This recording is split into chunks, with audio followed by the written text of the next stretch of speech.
everyone. Welcome to the First Round Stoppage podcast brought to you by Daily Strike Media Group. My name is Mat Astacio. I'm your host today. I'm here with Uriel Saldivar, one of the fighters on the card, fighting at 155 pounds on March 23rd at Fight Night Fury in West Dundee, Life Zone 360. We're really excited to have him on here. Me and him were able to get a little bit of a conversation going before this podcast and this interview, and so we have a lot to talk about his upcoming fight, about some of the details around his opponent and some of the stuff that he's doing in the gym to prepare for this fight. So we're really excited to have him on here. Welcome, Uriel. Thanks for coming out, man. Totally appreciate this. Thanks for taking time out of your Sunday to come talk to us. Let's start with a little bit about you. What got you into Muay Thai in particular? It's funny. Actually, I started with grappling. Okay. So it's kind of weird. I started with jiu-jitsu. Cool. And then one day I was like, I kind of want to dabble into some stand-up. So I tried some Muay Thai, and I was like, ooh, man, this is awesome. Yeah. Ever since then, I was just hooked. I kind of left the jiu-jitsu behind a little bit, to be honest. But Muay Thai is freaking whole different beast. That makes me sad, man. I love jiu-jitsu. I love wrestling. I love grappling. But, I can see why people love Muay Thai. I can see why people love that striking aspect of mixed martial arts. It's just a different game. It's a different ball. It's a different arena. So I'm really excited to have you on. Like I said, I'm really excited to see you fight, man. That's really what's going to be the highlight of it all. So you come from Hybrid MMA, right? Hybrid, yep. And that's in the city. What area is that in it? Yeah, we're in Albany Park, Albany Park and Old Irving Park, kind of like in between. Yeah, but right in Chicago. Beautiful. How long have you been training there? I've been training about 3-4 years. Oh, wow. On and off. Okay. And have you always been at Hybrid? Yeah, that's always, where you started? Yeah, except for jiu-jitsu. Jiu-jitsu started at a different academy. Okay. But one of my friends told me, hey, come try out Muay Thai. So that's when I went to Hybrid, checked it out, and I stayed there ever since. Hell yeah, man. That's awesome. I mean, that's commitment to your gym, commitment to your, the people that are bringing you up and training you on what you're doing. That's huge. I mean, you want to stay loyal to those people, that's for sure. It's like here, I started training here at Counter-Strike, and I haven't left since, and I love it. I love my team. I love my coaches and stuff like that. So it definitely helps when you have the right group of people around you. How are your coaches? Can you tell us a little bit about your coaches? Who are they? What are they doing to get you ready for this fight? Some of their background. Yeah. So the main coach that I've been working with is Josh. Okay. He's one of the owners of Hybrid. Nice. He's really involved. He's always there. He's always pushing us, always telling us to train more, telling us what to work on. Yeah, It's great coach. That's awesome. And that's the main coach that you're dealing with right now? Like, he's the one that's going to be in your corner? Yeah. Awesome. That's awesome. That's going to be good stuff, man. We're excited to see you go up against Alex Alumbaugh. Have you looked at him at all? Have you seen his Facebook or researched him at all? I mean, he has never fought either. This is your first fight as well as his first fight, so not much to see, but have you looked into it at all, or are you just not even concerned with that? I looked at the interview. Yeah. But no, I haven't really looked into it too much. What did you think about his interview?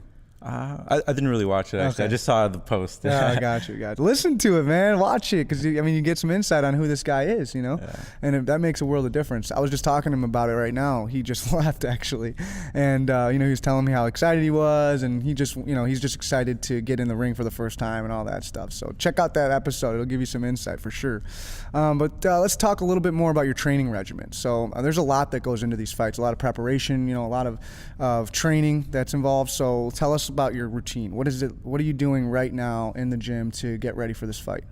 Yeah, so we do a lot of pad work. Cool. Light sparring, some hard sparring in between too, but a lot of pad work for sure. Definitely. Yeah. Always put in a little extra hours on that after sparring. Yeah. So you spar and then you hit the pads? Yeah. Oh, nice. Okay. And how's that sparring going? Are you going in there trying to take people's heads off, or are you just trying to stay focused on your game plan? What kind of fighter are you?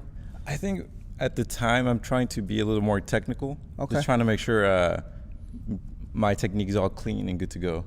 Yeah. Have you ever heard of Zen sparring? No. We were talking about that on Alex's interview, because his coach Rick Salo has always advocated for it. It's just like yoga style of sparring, like just very calm, not trying to kill each other, just but like flowing. Yeah, working on technique, making it super technical. Because if you can do it like that, really nice and slow, then in real time, it's beautiful, it's crisp, it's perfect. So check that out, man. It's like it's a cool technique, a cool method of getting ready, getting mentally ready too. Because I feel like you're really in the moment when you're doing that. You're slowing things down, you're taking your time, you're pacing yourself. You get the opportunity to really be in the moment and understand your game, understand the strikes and stuff like that. So just a cool little tidbit. But 155 pounds, right? That's where you're fighting at. How do you feel? How do you feel about that? Good. Yeah. Oh man, actually cutting those like 10 pounds, I feel like great. You feel better? I've never really been at this weight since like high school. So you're ready now? Yeah. You're at weight? Yeah. Oh, wow, that's awesome. Good for you, man. So you don't have much cutting to do, essentially. No. Yeah. So right now, at first I was kind of cutting back on the cheeseburgers, on the beer. Yeah. But now I'm kind of relaxing a little bit. I'll have like a cheat day, once in a while. Yeah, of course. So it's a lot more relaxed at this point. What were you walking around at typically before the cut? Like 170. 170? Like 170, 175 around there. That's not too bad of a cut. And No. again, usually we're splurging more than anything, so it's not hard to kind of eliminate some of those things out of your diet, and the weight just comes right off. Plus, if you amp up training, you're at the gym more, you're sweating, you're working, you're burning calories. So a lot of people think that 10, 15 pounds is like so much, but if you really think about it, like if you look at your lifestyle and you look at what you're doing before training, then you can kind of understand, okay, no, this is pretty easy. I just got to take a few things out of my routine, take a few things out of my diet, and add more training, and there you go, you're set up. Right. Yeah. It changed my perspective on cutting, because man, it just came off real quick. Especially because I'm Mexican, we eat a lot of like tortilla. Yeah. So that was like the first thing I cut, and boom, like immediately I saw the results. Absolutely, yeah. Once you start getting all those carbs out, man, because those are just fillers. Yeah, exactly. They just fill you up, and like you said, Mexican culture, right? Yeah. Mexican culture, man. Tortillas, we fry and flour. everything, man. Yeah, exactly. We fry everything, and nothing but carbs, man. The crispier the better. The crispier Exactly. the better. No, that makes a lot of sense. Well, I'm glad that you're getting your weight right. I think that's the hardest part for a lot of people. A lot of people actually end up not fighting because they just couldn't make weight or whatnot. But it's good. You're going about it in the right way, and I think diet is more important than people realize. But so let's talk a little bit more about your training in itself. How many days a week are you training in the gym now to get ready for this fight? Yeah, about like 4 days a week. 4 days a week? Yeah. And how long are those training sessions? It typically varies. Like on sparring days, it'll be a little bit longer. Some days I'll just go in for like an hour and a half or something like that, like just for pure pad work. Yeah. So it just kind of depends. Like if we're gonna have like a sparring session, it's usually a longer day, like 2 hours, 2-3 hours. Gotcha. Training partners, are these guys getting you ready? Do you have like a solid core of guys that you like to spar with, that you like to get in the ring with to prepare for this? You got buddies who will, feed you in the right way as far as sparring goes and holding pads and stuff like that? Oh yeah. My buddy Miguel, in particular, he's had a good amount of fights, so he's been doing a lot of pad work for me, and really helped my game. Yeah, since I walked into hybrid, like, he pretty much like took me under his wing and pretty much showed me the way. That's awesome, man. Oh, that makes a world of difference when you have like a accountability partner. Someone who's really looking out for your best interest, especially a friend who can like kind of guide you, give you that direction, and motivate you, because it's a lot of these people are also preparing for fights. A lot of training partners are also getting ready for their own stuff. So it's a selfish sport. You want to focus on yourself. But when we have a friend who can be selfless and kind of just focus on you, that makes a world of difference. So that's awesome, man. That's awesome. All right, so let's talk a little bit about your background, because I thought when we talked on the phone before this was really interesting. You're going to school. You have a full-time job.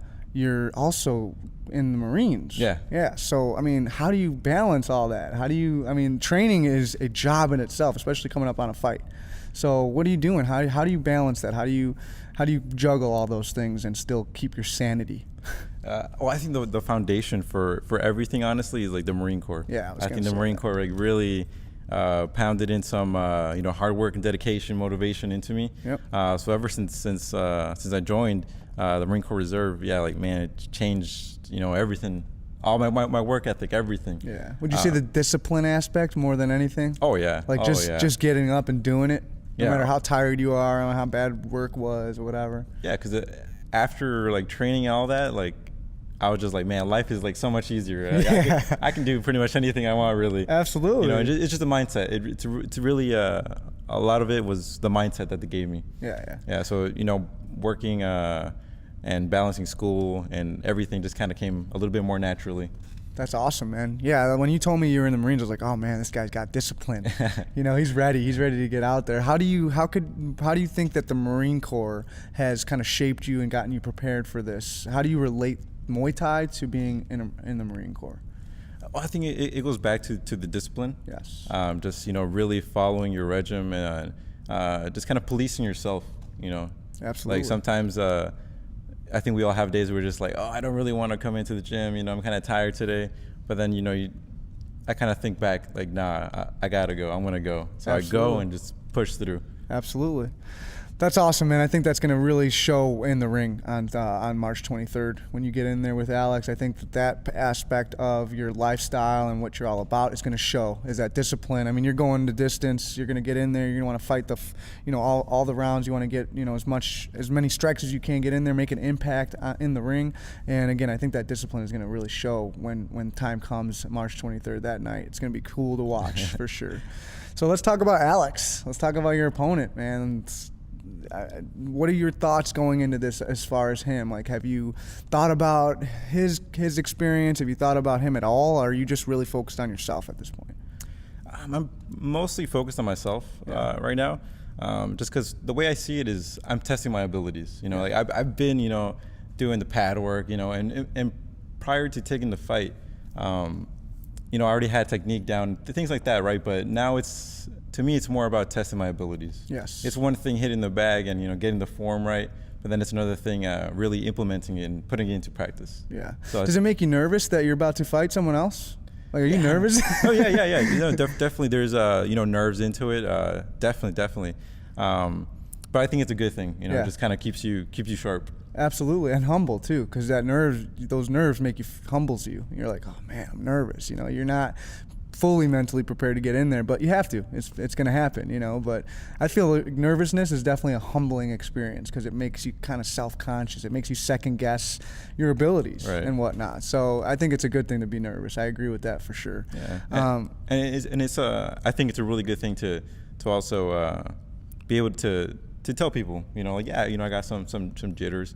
Like if one of my buddies who's fought before, you know, they told me like, yeah, you know, I was nervous prior to the fight, and you know that really makes you feel better, you know, just because like you know what they've been through, and you can relate a lot more. Absolutely, that relatability is huge because you can, again, these are people that you surround yourself with, you train. Some of them you look up to. Yeah. You're like, oh man, these guys are awesome. Love fighting. You know, they love fighting. They're getting in there. They're doing what I'm doing. But to hear them say, yeah, I was nervous. So it's like you can really accept brings them down. You know, more absolutely more relatable, more like a person. You know, so yeah, 100%. Alex is also 0-0. He's never fought before either. So how does that make you feel? You feel a little less nervous by that? Like, you guys are in the same situation. I think he's actually maybe a year younger than you, or I think he's maybe 22. But like, how does that make you feel? Does that kind of minimize the nerves? Like, do you have any thoughts on that? Yeah, I think it minimizes the nerves. Yeah. Because again, you know, the way I see it is just like we're going in there, we're trying to test our abilities. Trying to learn from the experience. Absolutely. Yeah. Well, that's awesome, man. I'm really happy that you came onto the show to talk to us about the fight that's coming up. We're going to wrap this up, but I want to just ask you one last thing, just if you have any last words for Alex, anything that you could say going up to this fight, leading into it, just to, you know, build hype and talk about your opponent a little bit. What would you have to say to him if he was standing right here? We're definitely going to learn a lot from it, and it's gonna be a good one. It's going to be a good one. Humble words, man. Humble words. I love it. And you know what? I think he would say the same. He's he's excited to get in there. He's excited to experience what it's like to be in the ring. And I think that you guys share that respect, you know. It's just two guys trying to get in there and prove themselves and prove to themselves of their own abilities and whatnot. So we're really excited to see you get in there with Alex, and he's really excited to be in there. So I think it's going to be a really awesome fight. I'm really excited to watch you two go at it. I'm going to be commentating, so I'm going to be screaming at you guys like, yeah, there it is, there. It's going to be a fun night. It's going to be a lot of fun. So make sure you guys check out Uriel Saldivar and Alex Alumbaugh March 23rd at Fight Night Fury. It's going to be an amazing fight. There's a bunch of other fights lined up as well as some grappling, so you'll get to watch some cool jiu-jitsu matches as well, which will be fun to watch. Those are actually before the Muay Thai fight, so get your head in there a little bit and peek in to check out some of those fights too. Get inspired to go back into jiu-jitsu. Exactly. Hopefully. There's a lot of good talent on that card. There's a lot of good talent in this team grappling tournament, so like black belts and professional fighters, MMA fighters and stuff like that. So it's going to be an exciting night. Not just for Muay Thai, but for Jiu-Jitsu as well. So yeah, like you said, maybe it'll get you back. Want to get you back into that.